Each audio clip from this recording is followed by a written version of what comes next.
नमस्कार, मैं सुनील आप सभी का एजुकेशन प्रभा यूट्यूब चैनल पर हार्दिक स्वागत करता हूं। आज मैं उपस्थित हूं फिर से समास में, जिसमें कि आप हिंदी लिटरेचर में जो आपका ग्रामर पोर्शन है उसको हम संपूर्ण रूप से कंप्लीट करवाएंगे। और अगर आप बीपीएससी के थ्रू अध्यापक परीक्षा देने वाले हैं, चाहे आप सीटेट की परीक्षा देने वाले हैं, चाहे आप सुपरटेट की परीक्षा देने वाले हैं, चाहे DSSB हो, चाहे KBS हो, NBS हो या किसी भी भर्ती परीक्षा हो, तो सभी में यहाँ से पूछे जाते हैं, समास पूछे जाते हैं। तो अगर मैं आज कहूँ तो थर्ड पार्ट हम पढ़ाएंगे। समास के पहले पार्ट में मैंने समास क्या होते हैं, फिर उसके भेद कितने होते हैं, फिर अव्ययी भाव समास को मैंने बताया है। सेकेंड पार्ट में मैंने आपका तत्पुरुष समास को बताया है, 6 भेदों को। और आज हम 2 समासों को इकट्ठे बताएंगे, जिसमें कि कर्मधारय समास और द्विगु समास। अब हम और इसमें सारे के सारे हम उदाहरण उस प्रकार से बताते हैं कि आपके बिल्कुल भी कोई भी प्रश्न गलत ना हो। और जितने भी सारे मैक्सिमम एग्ज़ाम में आए हुए हैं, जिस प्रकार से एग्ज़ाम में आपके ऑप्शन आते हैं, उसी प्रकार से हम यहाँ पर सारे ऑप्शन को रखे हैं ताकि आपका कोई भी प्रश्न गलत ना हो। अब हम आते हैं अपने आज के टॉपिक के ऊपर। तो सबसे पहला है कर्मधारय समास। तो कर्मधारय समास हम किसको कहें तो विशेष्य विशेषण बहुलम कहा जाता है। विशेष्य विशेषण बहुलम या विशेषण विशेष्य बहुलम, तो उसमें विशेष्य और विशेषण के मध्य या विशेष्य और विशेषण और विशेष्य के बीच में जो होता है वो समास हुआ करता है। तो विशेष्य और विशेषण के बीच में, तो विशेषण विशेष्य के बीच में यहाँ पर हो सकता है। तो जैसे विशेषण विशेष्ययोर मध्ये कर्मधारयः समासः भवति, मतलब कर्मधारय समास जो होता है मूल रूप से कहाँ पर होता है तो विशेषण और विशेष्य के संयोग में। अब क्या इसमें विशेषण हम किसको कहेंगे तो विशेषण हम उसको कहते हैं तो ऐसे शब्द जिसके द्वारा संज्ञा या सर्वनाम की विशेषता बतलाई जाए। ध्यान दीजिएगा, ऐसे शब्द जिसके द्वारा संज्ञा या सर्वनाम की विशेषता जिस शब्दों के द्वारा बतलाया जाता है, के द्वारा, मैंने क्या कहा कि जिस शब्द के द्वारा संज्ञा या सर्वनाम की विशेषता बतलाया जाता है, हम उसको क्या कहेंगे तो कर्मधारय समास कहेंगे। ऐसे में इस प्रकार के अर्थात विशेषण और विशेष्य के संयुक्त तत्वावधान आप कह सकते हैं कि दोनों सापेक्ष रहे, तो वहाँ पर कर्मधारय समास होता है। जैसे हम यहाँ पर एक ले लेंगे तो मधुर वचनम। तो इसमें हम संस्कृत और हिंदी दोनों को एक साथ ले रहे हैं, तो आपको दिक्कत नहीं होगी। चाहे आप संस्कृत की परीक्षा देंगे, हिंदी की परीक्षा देंगे, आप हिंदी में समास आपसे पूछा जाएगा या संस्कृत में पूछा जाएगा, आप दोनों में आप पैठ बिठा सकते हैं। तो मधुर वचनम, तो मधुरम वचनम, मधुर वचनम, तो मधुर वाणी जो होती है ना, तो मधुरम वचनम। यहाँ पर आप देखेंगे तो मधुर जो है, मधुर वचन, तो मधुर क्या है तो विशेषण है और वचन क्या है तो विशेष्य है। विशेष्य जैसे कि मैंने कहा पहले कहा कि जिस शब्द के द्वारा संज्ञा या सर्वनाम की विशेषता बतलाई जाती है उसे हम विशेषण कहते हैं। तो विशेष्य भी जान लीजिए, जिस शब्द की विशेषता बतलाई जाती है हम उसे विशेष्य कहते हैं, जिस शब्द की। तो यहाँ पर मधुर वचन जो शब्द है उसमें वचन की अर्थात वचन मतलब वाणी की विशेषता कौन बतला रहा है तो मधुर। तो मधुर के द्वारा यहाँ पर विशेषता बतलाई जा रही है वाणी की अर्थात वचन की, तो इसीलिए मधुरम वचनम, मधुर वचनम या मधुर वचन, मधुर वचन। तो फिर आएगा नीलोत्पलम, नीलम उत्पलम, नीलोत्पलम। उत्पल कहते हैं कमल को, तो नीला उत्पल, तो नीला हो क्या तो उत्पल, कमल कैसा हो तो नीला हो। तो इसका क्या है तो इसका ये जो उत्पल है अर्थात कमल है, इसका जो विशेषण है वो कौन बतला रहा है तो नीला। तो कमल कैसा है तो नीला है, इसीलिए यहाँ पर कर्मधारय समास होगा। फिर कृष्ण सर्पः, कृष्णः सर्पः, कृष्ण सर्पः। तो सर्प कैसा है, सांप कैसा है तो कृष्ण है, काला है। तो कृष्ण अर्थात वो सांप की विशेषता काला शब्द जो है वो बता रहा है, इसीलिए कृष्ण सर्पः। महादेवः, महान देवः या महान चाशौ देवः महादेवः या महान देव। तो देवता की महानता कौन बता रहा है? तो महान जो शब्द है वो देवता की विशेषता बतला रहा है, इसलिए महादेव। फिर सुंदर पुरुषः, पुरुष कैसा है? तो सुंदर है, तो सुंदरः पुरुषः, सुंदर पुरुषः या सुंदर पुरुष, सुंदर पुरुष। फिर आप नील गगन, तो नील गगन में गगन कैसा है? तो नीला है, तो गगन की विशेषता क्या बतला रहा है? तो नीला बतला रहा है। नील कमल, कमल की विशेषता नील, यहाँ पर नीलोत्पलम और नील कमल दोनों समानार्थी शब्द है। उत्पल का भी मतलब कमल ही होता है और कमल, तो दोनों शब्द समान चलते हैं। तो नील कमल, तो कमल कैसा है? तो नीला है। नील गाय, गाय की विशेषता नीली है। फिर घास हरी है, अर्थात हरी घास, घास कैसी है? तो हरी है। लाल रुमाल, रुमाल कैसा है? तो रुमाल लाल है। नीला रुमाल, पीला रुमाल, उजला रुमाल, श्वेत रुमाल, ये सब क्या होगा? आपका कर्मधारय समास होगा। फिर आपका जली रोटी, रोटी कैसी है? तो जली हुई है। फिर घड़ कैसा है? तो बड़ा है, तो बड़ा शब्द क्या है? वो उसकी विशेषता बतला रहा है, तो घर की विशेषता। सुंदर घर, सुंदर वन, ये सब जो है आपका क्या होगा? तो कर्मधारय समास में आएगा। सोन नदी, नदी कैसी है? तो सोन है। फिर सूखा सरोवर, सरोवर कैसा है? तो सूखा हुआ है, उसमें पानी नहीं है, तो उसकी विशेषता बतला रहा है सूखा शब्द, इसीलिए। अब यहाँ पर एक तो हम लोगों ने ये देख लिया कि कर्मधारय समास में विशेषण और विशेष्य के मध्य समास होता है। विशेषण विशेषयोर मध्य समासः कर्मधारयः समासः भवति, ऐसा। लेकिन दूसरा जो फॉर्मूला है वो कहता है कि विशेषण विशेषयोर मध्य, विशेषण विशेषयोर मध्य कर्मधारयः समासः भवति।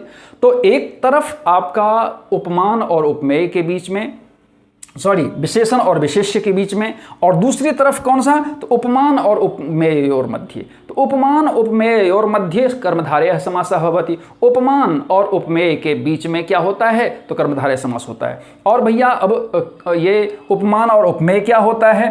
तो उपमान वो होता है जिसकी उपमा दी जाए, जिससे उपमा दी जाए वो उपमान है, और जिसकी उपमा दी जाए तो वो क्या है? उपमेय है। तो जैसे चंद्रमुखी पहला शब्द है, आपने अगर संस्कृत वाले होंगे तो सुने होंगे कि चंद्रमुखी मृगराज कटी गजराज विलोचन मंद गति यदि सात युवती हृदय बसती क्वजपह क्वल्पह क्वसमाधि गति। खैर हम इसका अर्थ अभी नहीं बताएंगे, अगर संस्कृत वाले होंगे तो जान गए होंगे। तो चंद्रमुखी, वो मुख कैसा है? तो चंद्र के समान है। तो क्या ये मुखरा क्या किसी लड़की का चांद के समान हो सकता है? क्या नहीं हो सकता है, लेकिन उसकी उपमा दी जा रही है कि अरे इसकी मुखाकृति कैसी है? तो चंद्र के समान है, मतलब बहुत ही सुंदर है, ऐसा। तो चंद्रमुखी। विद्यासागर, वो ये मतलब कैसा है? तो विद्यासागर है, मतलब विद्या का सागर है, मतलब इसमें इतना ज्ञान है कि वो सागर के समान, जिसमें कि हम पानी को आंक नहीं सकते, जिस प्रकार से समुद्र के पानी को हम आंक नहीं सकते, उसी तरीके से इसमें विद्या इतना है भरा पड़ा कि ये सागर के समान है। फिर चंद्रमुखम, तो मुख कैसा है? चंद्र है। तो यहाँ पर चंद्रमुखी शब्द जो है वो आप किसी लड़की को कह सकते हैं, लड़की को ऐसे कहिएगा नहीं तो थप्पड़ पड़ने वाला है।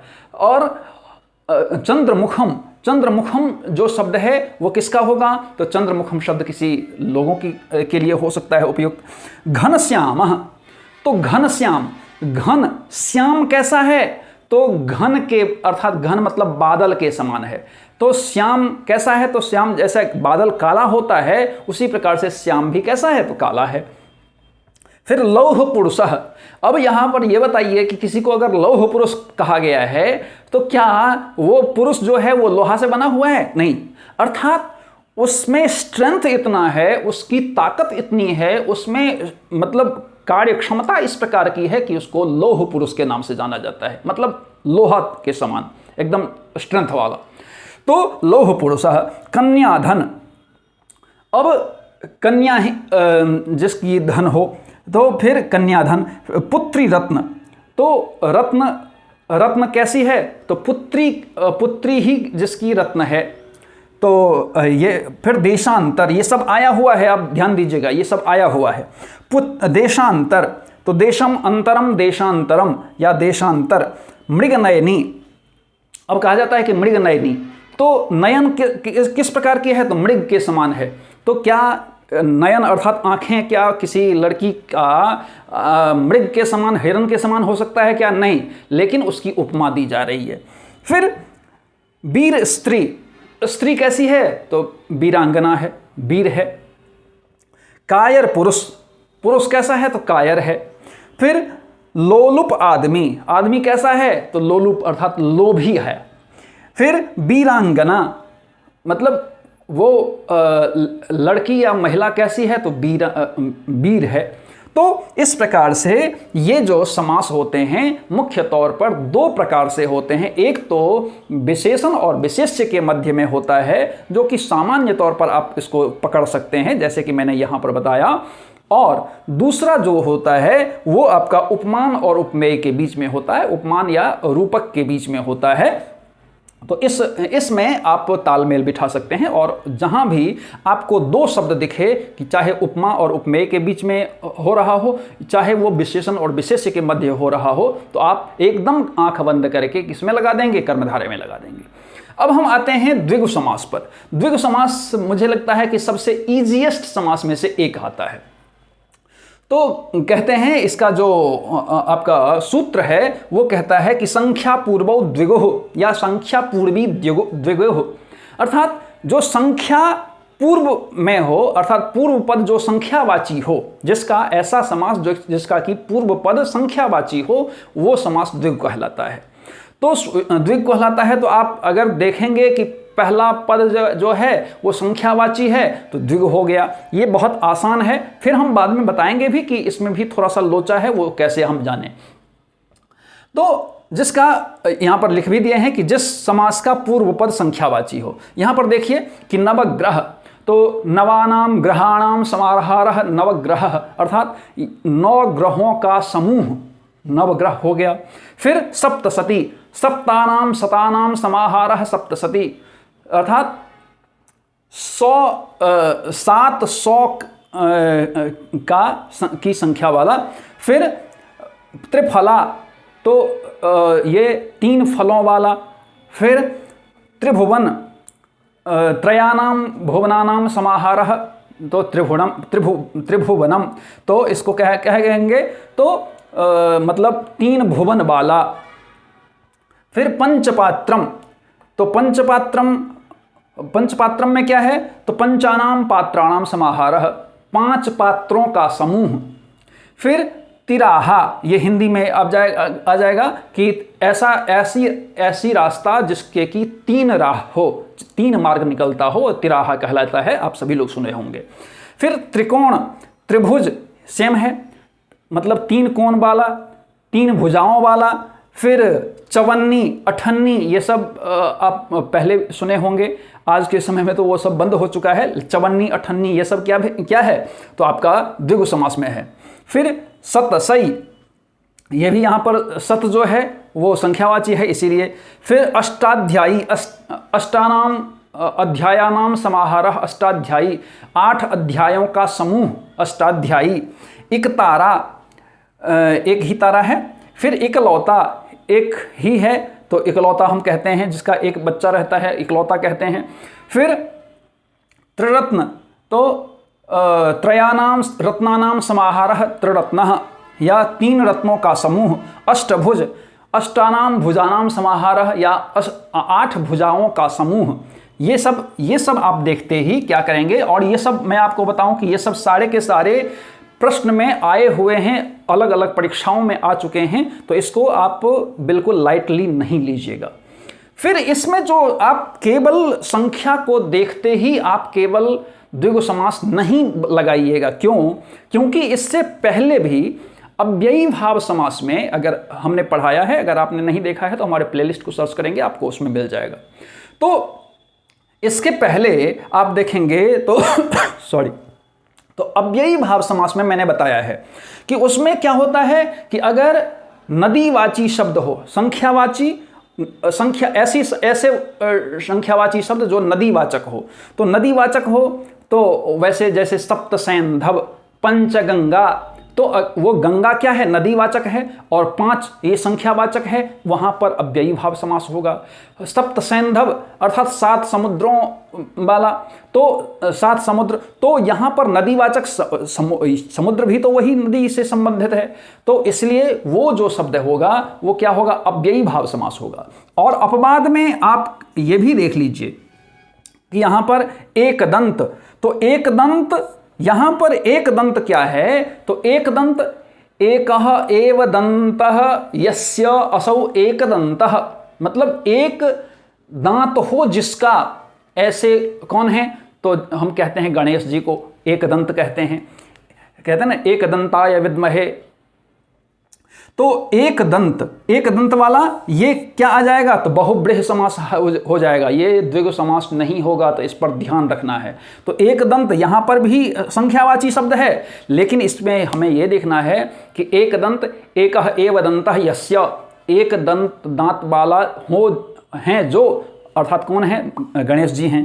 फिर एकाक्षी, एका एव अक्षी यस्याह असौ एकाक्षी, तो यहां पर एक ही अक्षी अर्थात एक ही आंख हो, ऐसा कौन होता है, तो एक ही आंख वाला कौन होता है, कौवा। फिर द्विमूर्धा, तो यहां पर द्विमूर्धा भी क्या है, तो आपका बहुब्रीहि समास में आएगा। फिर त्रिनेत्र, त्रीणि नेत्राणि यस्य, किसका है, महादेव का, तो वो इसीलिए इसका, अब बहुब्रीहि समास में हम क्या होता है वो बाद में बताएंगे जब बहुब्रीहि पढ़ाएंगे तो इसमें, लेकिन इतना अभी समझ लीजिए कि एकाक्षी शब्द, एक दंत शब्द, द्विमूर्धा शब्द, यहाँ पर क्योंकि यहाँ पर सारे के सारे आप देखेंगे तो संख्यावाची शब्द ही है पहला, तो पहला संख्यावाची, तो आप केवल कर्णधारय नहीं जोड़ दीजिएगा, तो यहाँ पर ध्यान रखना है। दशानन, तो 10 आननानि यस्य असौ दशाननः, मतलब रावण के 10 आनन अर्थात समूह थे, सर थे, तो इसीलिए ये दशानन भी क्या होगा, बहुब्रीहि समास में आएगा। पंचानन, 5 आननानि यस्याह या यस्य असौ पंचाननः, 5 मुखों वाला। षडानन, षड अर्थात 6 मुखों वाला। फिर चतुर्भुज, चतुर्भुजाओं वाला, चतुर्नाम चतुर्भुजाः यस्य असौ, तो ये कौन हो गए, तो 4 भुजा किसके हैं, तो भगवान विष्णु के। 12 सिंह, ये भी आपका किस में आएगा, तो बहुब्रीहि समास में आएगा। त्रिदेव, तो ये भी जो समूह है, तो ये क्या हो जाएगा, तो ये चूंकि ब्रह्मा विष्णु महेश उसमें होते हैं ना, तो ये भी आ जाएगा आपका बहुब्रीहि में आ जाएगा। चौकड़ी, ये भी हो जाएगा। चौलखा, ये भी आपका बहुब्रीहि में आ जाएगा। तो ये सब सारे के सारे आपका बहुब्रीहि समास में आ जाएगा। और दो हमने जो बताया, जैसे पंचगंगा हो गया, सप्तसैंधव हो गया, वो अव्ययी भाव में आ जाएगा। ये आपको याद रखना है कि ये यहाँ पर एक संख्यावाची, आप पूर्व में संख्यावाची हो तो आप बिल्कुल किसको मारेंगे, द्विग को मारेंगे, लेकिन अपवाद को याद करके, इसको नहीं होगा तो रट लीजिएगा एकदम से। या अव्ययी भाव में भी सीधे आप ये जान लीजिएगा कि जो नदीवाचक हो, संख्या पूर्व में संख्यावाची हो और बाद में नदीवाचक हो, तो निश्चित रूप से वो क्या होगा, अव्ययी भाव समास होगा। तो इस प्रकार से मुझे लगता है कि बहुत इजी तरीके से आपने समझा होगा। और इसी प्रकार से पढ़ने के लिए एजुकेशन प्रभाव यूट्यूब चैनल को सब्सक्राइब कीजिए, लाइक कीजिए, शेयर कीजिए, कमेंट कीजिए और साथ ही बेल आइकन को जरूर प्रेस कीजिए ताकि आपको आने वाले सभी वीडियो मिलती रहे। धन्यवाद।